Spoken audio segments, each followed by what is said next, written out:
guys, I'm Shivani Trehan and welcome back to my channel Social Cravings.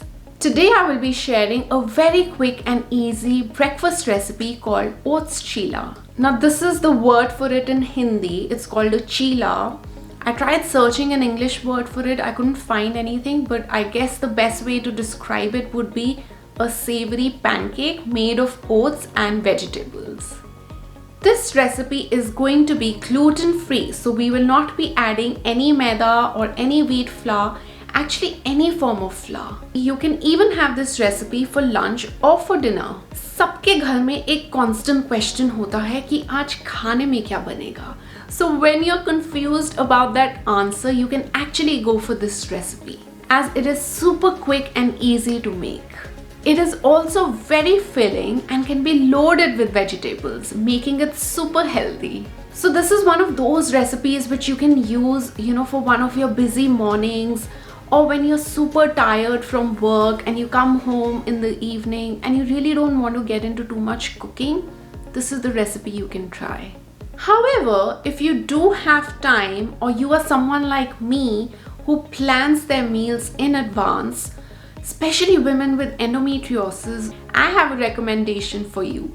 I would recommend you to soak your oats overnight as it removes the phytic acids from the oats. Or you can even do it the next morning, but definitely soak it for a minimum of at least half an hour. Now let me give you a little gyan on phytic acids in case you don't know.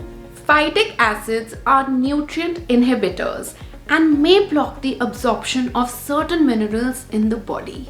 And we definitely don't want that, right? Because what are we eating all this healthy food for? We are eating it for the nutrients. We want them to get absorbed in our body. And this is the same reason why you need to soak your beans, your lentils, your nuts, your seeds, things like oats, brown rice before consuming. Okay, I'm sure the recipe part is going to be shorter than this entire talking part, so let's just get into it. To keep this recipe super simple, I'm going to take 4 basic ingredients.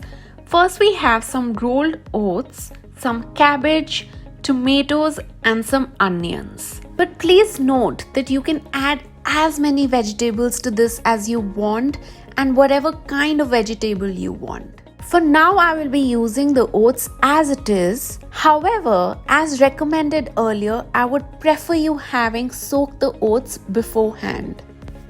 Add all the oats and the tomatoes in the blender and blitz them together.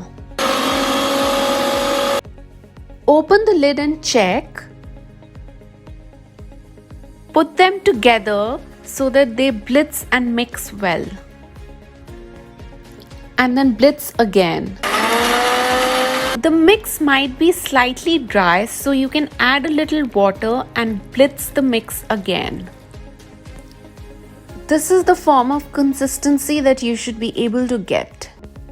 Now just add all the chopped onions and the chopped cabbage to this mix.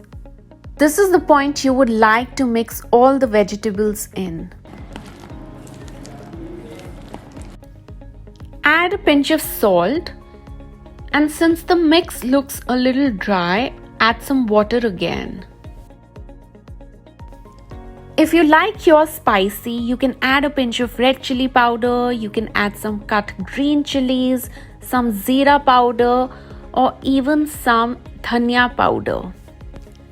I like to keep mine really simple since I have it with chutneys, which you will see later on. At this point, I just felt that the salt is a little less, so I'm just adding a little more to it. I'm also going to add a little more water and give it a final mix. You can see that the consistency is not too dry, and this is how we would like it to be. I'm going to be using some extra virgin olive oil, and please see that I'm only using half a spoon of oil. Now spread this oil all over your pan. Let the pan heat for a minute and then add the mix.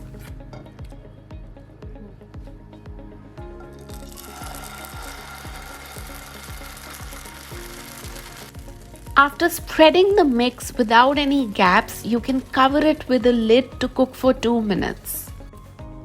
Now open the lid and check if it's ready to be flipped. You will know if it is too soft and that you're unable to flip it. Please don't flip it at this point because then it will just break off. Give it another minute or two. You will only be able to flip it once it's completely cooked on that one side. And once cooked, flip it and let the other side cook. And that's it, it's ready to eat. Now I usually have the chilla with a dhania, pudina and amla ki chutney and with a little bit of sauce. I will put the links for these down below in the description box. By the way, this quantity will give you 2 very big chillas. You can see now that I have quite a heavy breakfast. And that's it for today, guys. I really hope you enjoyed watching this video. Do not forget to like, share and subscribe and wait for me to share some more videos with you. If you do end up trying this recipe, definitely let me know how it turned out. Until then, lots of love.